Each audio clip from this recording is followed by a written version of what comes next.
Hello, मेरा नाम उज्ज्वलानंद जैन। आप देख रहे हैं मैकेनिकल सारथी। तो आज हम स्टार्ट करने वाले हैं अपने इलेक्ट्रिकल पोर्शन के सीरीज़ को, जो कि सीजी व्यापम के पीडब्ल्यूडी और सीजी व्यापम के डब्ल्यूआरडी दोनों में यूज़फुल होगी। जो भी ईएनएम के बच्चे हैं वो इस सीरीज़ को अच्छे से देखें।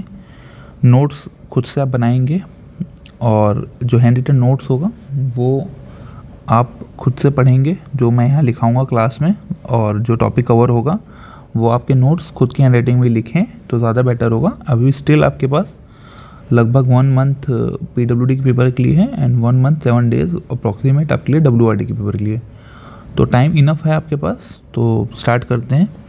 तो बेसिक इलेक्ट्रिकल इंजीनियरिंग का जो आपका 3 चैप्टर्स हैं इलेक्ट्रिकल इंजीनियरिंग के, बेसिकली 3 चैप्टर में डिवाइड जो है वो पहला चैप्टर है बेसिक इलेक्ट्रिकल इंजीनियरिंग का है, दूसरा चैप्टर है जो इंडक्शन है उससे रिलेटेड है, करंट कैरिंग वायर में मैग्नेटिक फील्ड में इलेक्ट्रोमैग्नेटाइजेशन, ये सब हम पढ़ेंगे। और जो थर्ड यूनिट है आपका वो ट्रांसफार्मर और 3 फेज इंडक्शन मोटर, ये सब हम उस टॉपिक में कवर करेंगे। तो ये 3 चैप्टर हैं।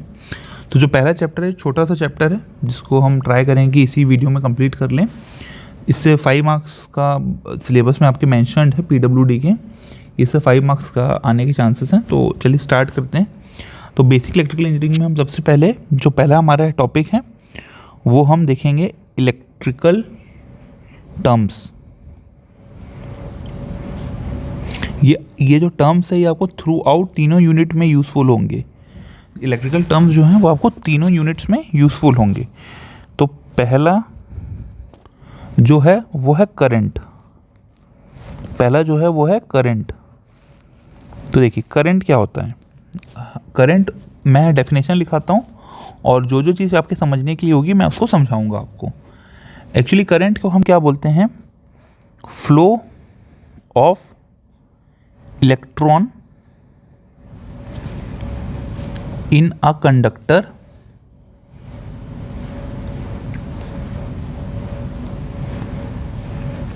Is called current.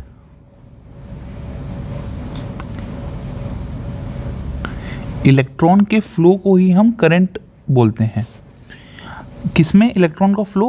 कंडक्टर में। देखिए कंडक्टर क्या होता है, ये अगर आपका सप्लाई है, मान लीजिए ये सप्लाई है आपका, ये बैटरी हो सकता है या कुछ भी हो सकता है, और ये है लोड। लोड मतलब क्या होगा, आपका जो घर में बल्ब लगा है या कुछ भी लगा है, इनको बीच से कनेक्ट कौन करता है, तो ये कंडक्टर कनेक्ट करता है। तो कंडक्टर वही चीज़ है जो इन दोनों को कनेक्ट करता है। अब इस कंडक्टर में जो करंट फ्लो होगा वो हम एक्चुअली फ्लो ऑफ इलेक्ट्रॉन, किसी भी कंडक्टर में फ्लो को ही हम करंट बोल देते हैं। ठीक है, ये इसको डिनोट किससे करते हैं करंट को? इसको हम डिनोट करते हैं आई से। जनरली करंट को हम आई से डिनोट करते हैं। इसकी जो यूनिट होती है वो एम्पियर होती है, जिसको हम कैपिटल ए से डिनोट करते हैं एम्पियर को। और जो करंट है ये इज मेजर्ड बाय, जो कि बहुत कॉमन है, करंट को मेजर किससे करते हैं? एम मीटर से।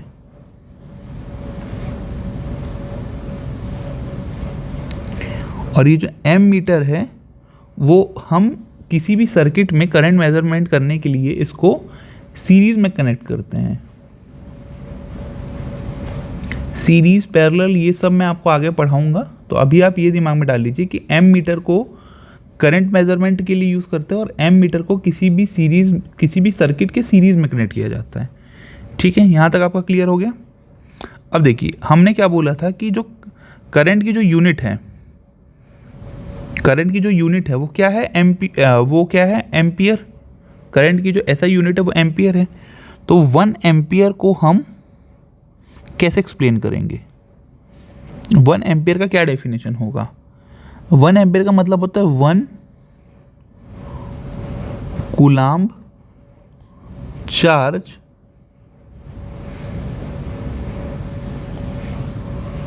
Crossing over the area of cross section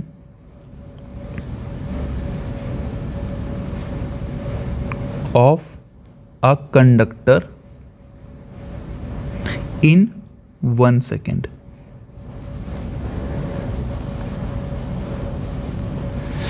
तो कितना 1 कूलम चार्ज किसी भी क्रॉस सेक्शन एरिया से कंडक्टर के फ्लो हो रहा है कितने टाइम में, 1 सेकेंड में।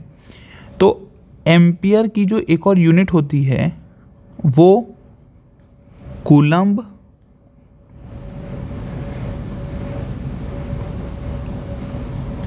पर सेकेंड, ये भी एम्पियर की यूनिट होती है।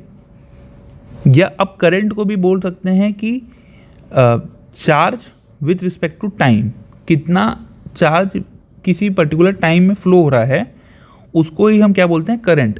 क्योंकि अगर आप देखेंगे तो करंट के एक्चुअली फ्लो ऑफ इलेक्ट्रॉन है। इलेक्ट्रॉन क्या होता है, खुद एक चार्ज है, ठीक है। तो उसी ही हिसाब से कूलम पर सेकेंड आप यूनिट याद रखेंगे, ठीक है। तो करंट हो गया। अब सेकेंड है वोल्टेज। करंट है और सेकेंड क्या है, वोल्टेज है। तो देखिए वोल्टेज क्या होता है। देखिए वोल्टेज आप अगर आप मैकेनिकल के हैं तो आप ऐसा समझिए कि ये एक जैसे कि क्या होता है, हमको किसी चीज़ को एक पॉइंट से दूसरे पॉइंट पे हमको किसी चीज़ को मूव करना है तो एक एक्सटर्नल प्रेशर लगता है, समझ लीजिए आप। तो वोल्टेज कुछ नहीं है, ये एक एक्सटर्नल, अच्छा इसको आप ऐसे लिख लीजिए, ये एक इलेक्ट्रिक प्रेशर है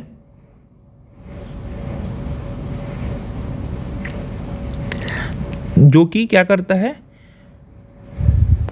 कि इलेक्ट्रॉन को मूव करता है one end to another end. मतलब किसी इलेक्ट्रॉन को ये ए पॉइंट से अगर मान लीजिए बी पॉइंट मूव करना है तो इस मूवमेंट के लिए हमको क्या लगेगा, एक इलेक्ट्रिक प्रेशर है जिसको हम वोल्टेज कहते हैं, और इस फ्लो ऑफ इलेक्ट्रॉन को ही हम करंट कहते थे। तो समझ आ रहा है आपको रिलेट कैसे हो रही है चीज़ें। यहाँ पे आपको ये थोड़ी क्लैरिटी मिल रही है कि चीज़ें रिलेट कैसे हो रही हैं। देखिए इसको डिनोट किससे करते हैं, वोल्टेज को, इसको कैपिटल V से डिनोट करते हैं। इसकी यूनिट क्या होती है, ऑब्वियसली वोल्ट होगी।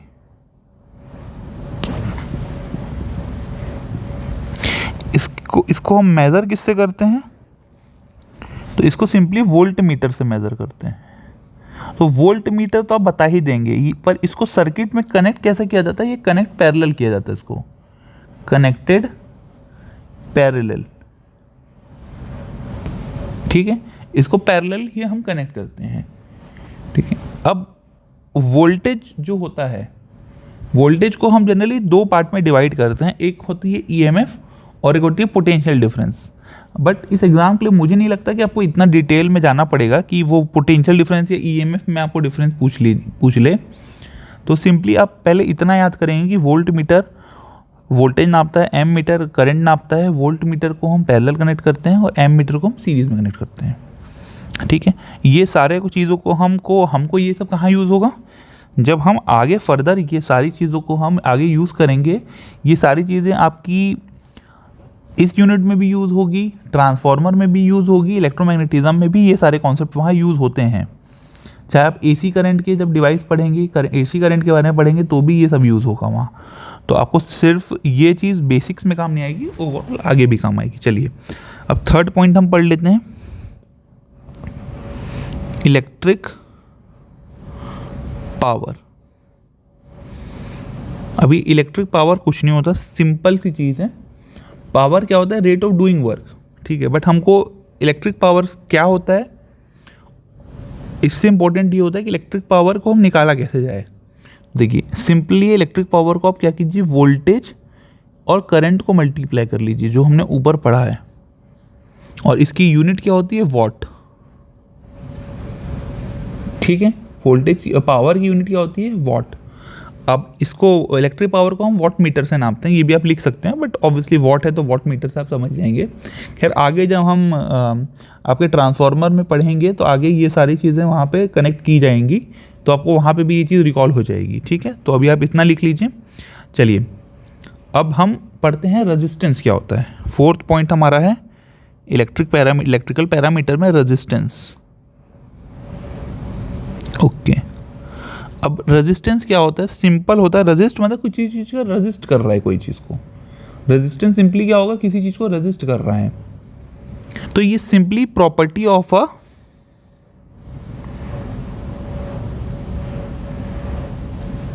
Of substance to resist. यहां रेजिस्टेंस इलेक्ट्रिकल टर्म पे किसको रेजिस्ट करेगा? फ्लो ऑफ करंट को रेजिस्ट या अपोज करेगा। रेजिस्टेंस फ्लो ऑफ करंट को, रेजिस्टेंस किसको रेजिस्ट करेगा? फ्लो ऑफ करंट को। तो यहां तक क्लियर हो गया आपको?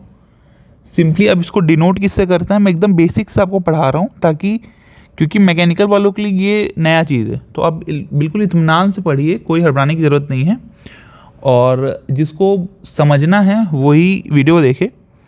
जिसको लग चाहिए कि एकदम हार्ड एंड फास्ट में आपको सीधा सारी चीज़ें टॉपिक को आधे घंटे में कंप्लीट करा दूँ, तो वो तो पॉसिबल नहीं है।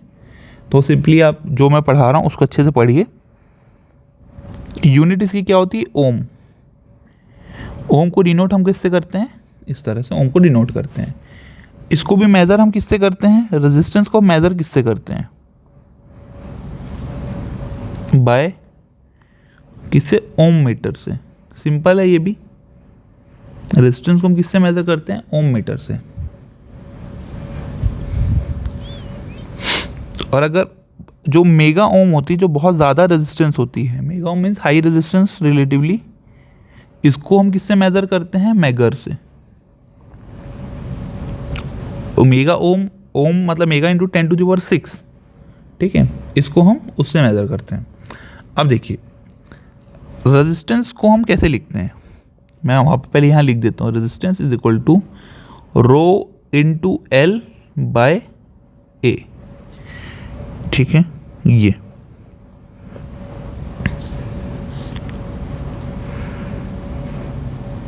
ये फॉर्मूला कैसे आया? तो देखिए रेजिस्टेंस का जो लॉ होता है, लॉ ऑफ रेजिस्टेंस क्या बोलता है कि रेजिस्टेंस जो होता है वो directly proportional to length of that conductor. Resistance जो होता है वो इन्वर्सली प्रोपोर्शनल होता है एरिया ऑफ दैट कंडक्टर 1/। तो जब इसको मिलाएंगे और ये रो जो होता है रेजिस्टिविटी, ये प्रोपोर्शनलिटी कांस्टेंट आता है। तो देखिए यहाँ पे क्या चीज़ है? रो क्या है? जो रो है वो रेजिस्टिविटी है, ये भी एक अलग चीज़ है।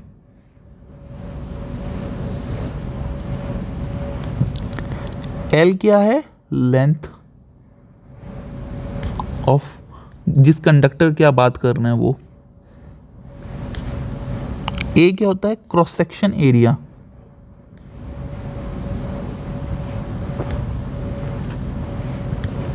यहां तक क्लियर हो गया आपको बात? रो क्या है? रेजिस्टिविटी। आर रेजिस्टेंस है, रेजिस्टेंस। अब देखिए जो रेजिस्टेंस है, अगर मैं टेम्परेचर कांस्टेंट मानूं तो वो किस पे डिपेंड कर रहा होगा? यहाँ पे आप सिंपली बताइए मुझे। रेजिस्टेंस मटेरियल पे डिपेंड करेगा, क्योंकि रेजिस्टिविटी डिपेंड करती है मटेरियल पे।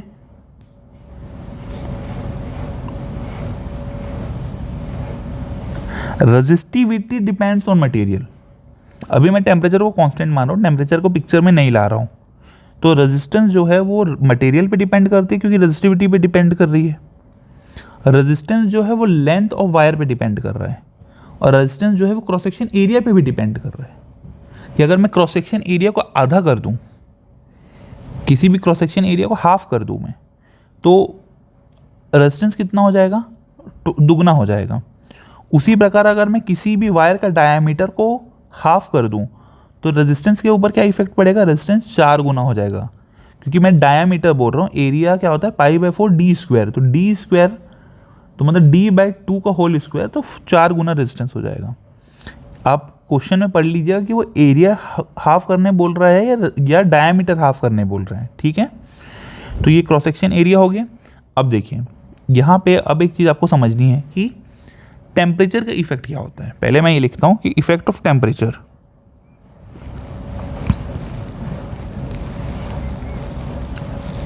Effect of temperature. देखिए, हम जनरली बोलते हैं कि जब टेम्परेचर बढ़ता है तो रेजिस्टिविटी बढ़ जाती है, रेजिस्टेंस बढ़ जाता है। वो एक्चुअली वो हमेशा ट्रू नहीं होता। देखिए, अगर मैं मेटल की बात करूँ, मेटल की अगर मैं बात करूँ, आयरन हो गया, ये सारे एल्यूमिनियम, ये सब मेटल्स हैं। तो मेटल में अगर मैं टेम्परेचर बढ़ाऊंगा तो यहाँ पे रेजिस्टेंस बढ़ेगा।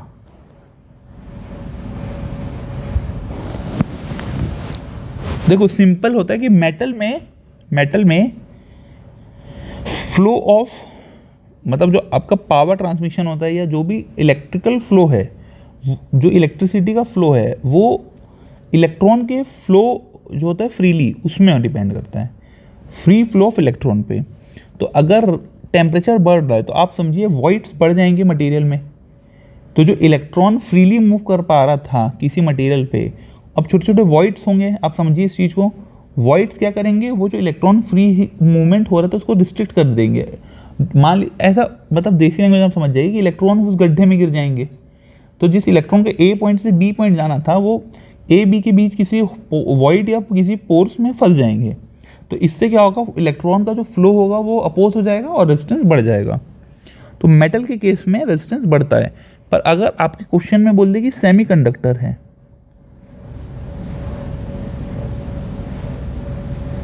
तो फिर यहाँ तो jumping of electron energy band को कूदना पड़ता है। तो जितना एनर्जाइज होगा उतने नंबर ऑफ इलेक्ट्रॉन यहाँ से वहाँ तक कूदेंगे। तो टेम्परेचर बढ़ने से यहाँ पे क्या होगा, टेम्परेचर बढ़ने से ज़्यादा एनर्जाइज्ड हो जाएगा मटेरियल, तो और ज़्यादा इलेक्ट्रॉन जंप कर जाएंगे, क्योंकि सेमीकंडक्टर में बिल्कुल अलग चीज़ होती है। तो इस केस में रेजिस्टेंस जो होगा, सेमीकंडक्टर केस में रेजिस्टेंस जो होगा वो कम हो जाएगा, क्योंकि इलेक्ट्रॉन जंप करता है। यहाँ पे बीच में फर्मी एनर्जी लेवल ये सब जो होती है, दो बीच के बैंड के बीच में गैप होता है, तो जंपिंग ऑफ इलेक्ट्रॉन होता है। वो सेमीकंडक्टर में डिटेल में आपको नहीं जाना है, बट आपको ये बेसिकली ये चीज़ पता होनी चाहिए। ठीक है, रेजिस्टिविटी हो गया। अब देखिए, तो यहाँ पे जनरली अगर मैं जनरल बोलूँ तो टेम्परेचर बढ़ने से रेजिस्टेंस बढ़ता है। अगर जनरल टर्म बोले तो जनरली ये सही है। पर अगर मेटल सेमीकंडक्टर में अगर स्पेसिफाई कर दे तो ये फिर ये केस आपका वैलिड हो जाएगा। अब देखिए, रेजिस्टिविटी की अगर मैं यूनिट बोलूँ, यूनिट ऑफ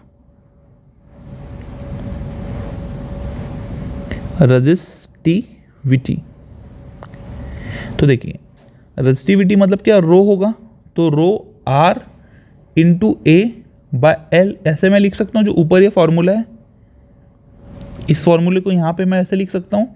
तो ये आर की यूनिट क्या हुई, ओम, इसकी मीटर स्क्वायर और इसकी मीटर, ये मीटर मीटर का कैंसिल हुआ, तो इसकी रेजिस्टिविटी की जो यूनिट हो गई वो क्या हो गई, फाइनली जो यूनिट हो गई वो ओम मीटर, ओम मीटर।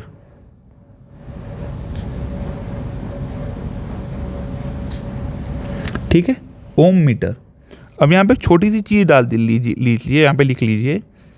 एक होता है कंडक्टेंस, ये होता है reciprocal of resistance.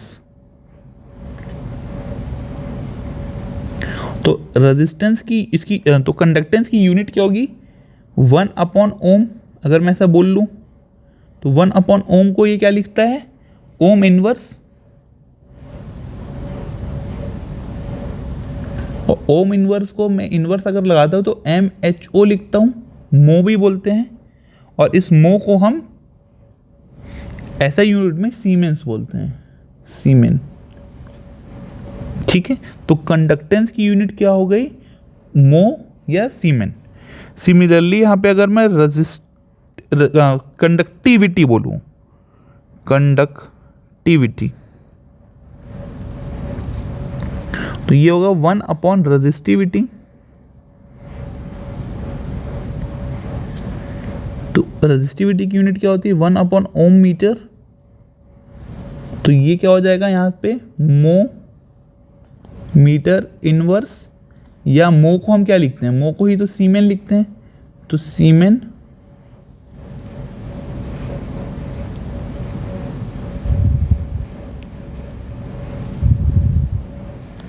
Metre inverse.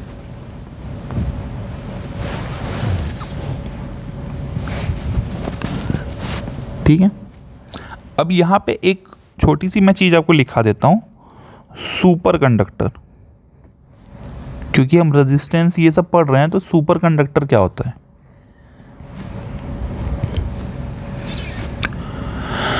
Super conductor का आइडियल जो सुपर कंडक्टर होता है वो उसमें क्या होता है, ज़ीरो रेजिस्टेंस, और रेजिस्टेंस किसका इन्वर्स है, कंडक्टेंस का, और infinite conductance.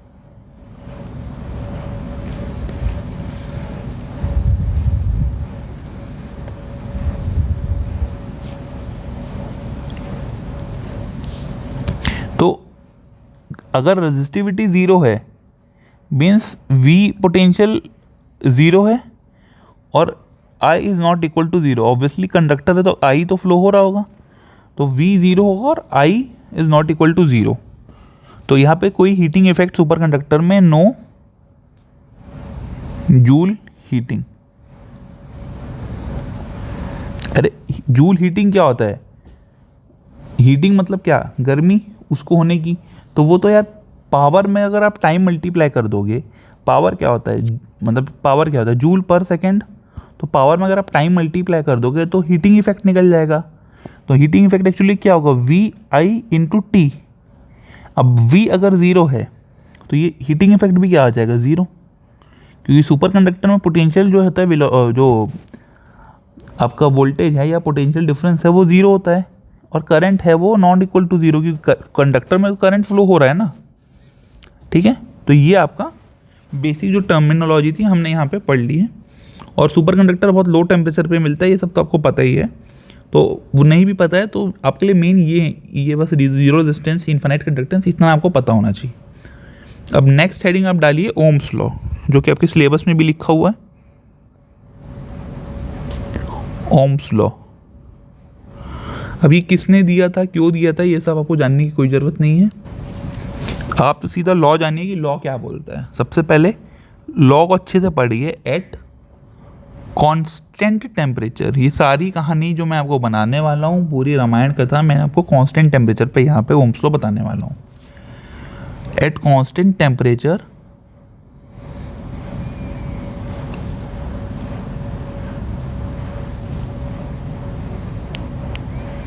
in a closed circuit, the current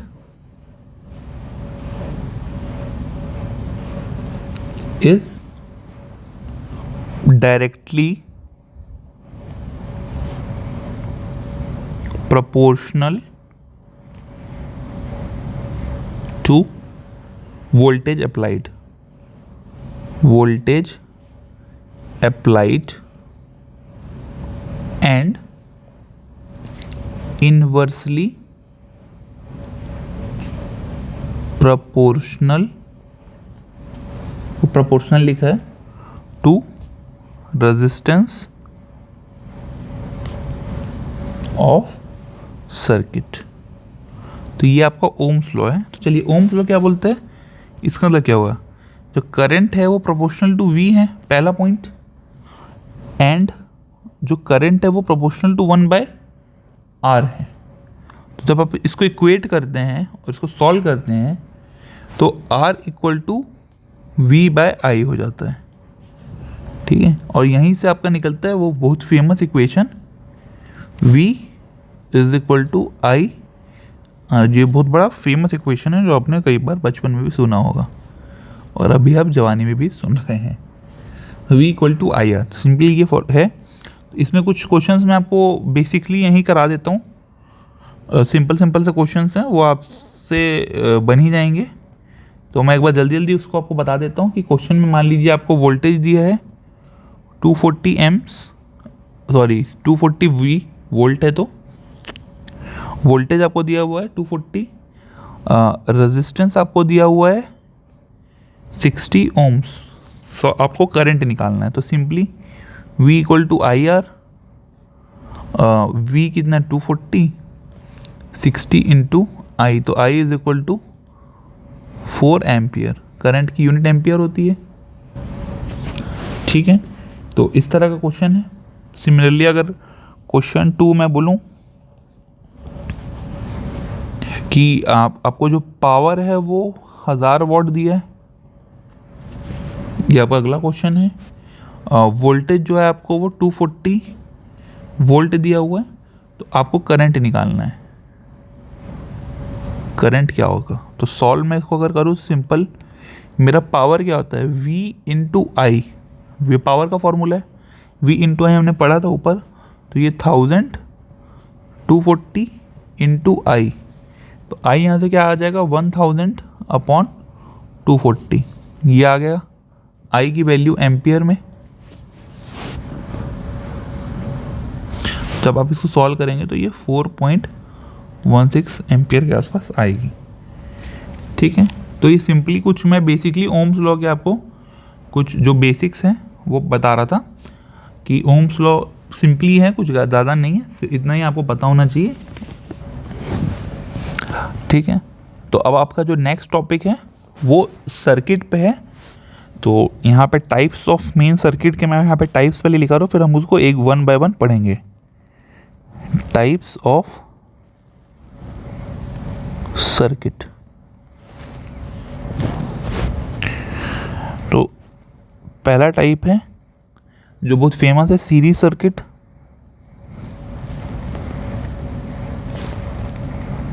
second है पैरेलल। थर्ड है सीरीज पैरेलल।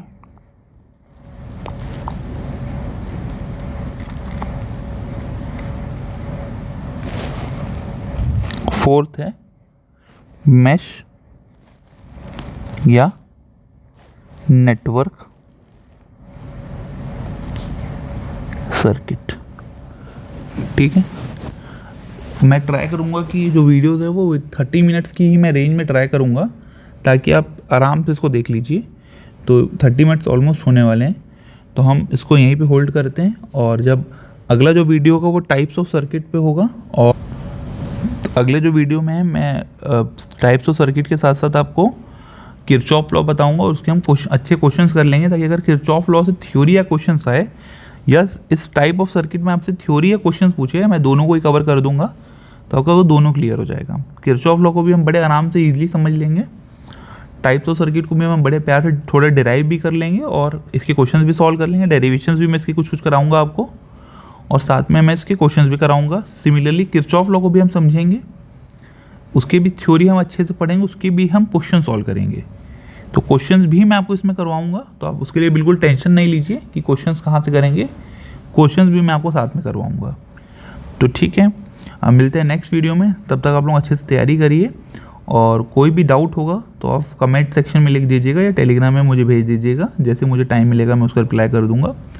तो ऑल दी बेस्ट आपको, और अच्छे से पढ़िए। ये सीरीज़ का पहला पार्ट का बेसिक इलेक्ट्रिकल इंजीनियरिंग का पार्ट ए का वीडियो था। इसका अगला पार्ट कुछ दिन में ही मतलब कंटिन्यूसली आपको मिलते जाएंगे सारे लेक्चर्स। हो सकता है एक दिन में 1 या 2 से ज़्यादा लेक्चर मैं अपडेट कर दूं, क्योंकि सिर्फ 30 मिनट्स की एक लेक्चर मैंने सोचा है, क्योंकि नया टॉपिक है, तो इट विल टेक टाइम, आपके भी दिमाग को रेंडर करने के लिए टाइम लगेगा। सो मिलते हैं नेक्स्ट वीडियो में, तब तक आप लोग अच्छे से पढ़ते रहिए। All the best for your exam. Thank you.